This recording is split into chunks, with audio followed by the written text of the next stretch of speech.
এই দেখো সামনেটা আর পিছনটা। এবার এই প্লাস্টিকটা খুলতে হবে।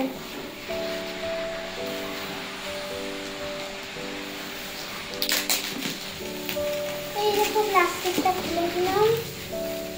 এবার এই দেখো খুলে দেখাচ্ছি। ফার্স্টে এই পেজগুলো দিতে হবে।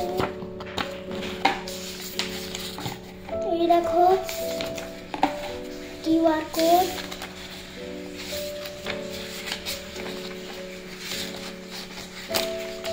অনেকগুলোই পেজ আছে এর মধ্যে, পুরো একদম অনেক পেজ। গীতা আমাদের ধর্মগ্রন্থ, গীতা আমাদের ধর্মগ্রন্থ, গীতা আমাদের ধর্ম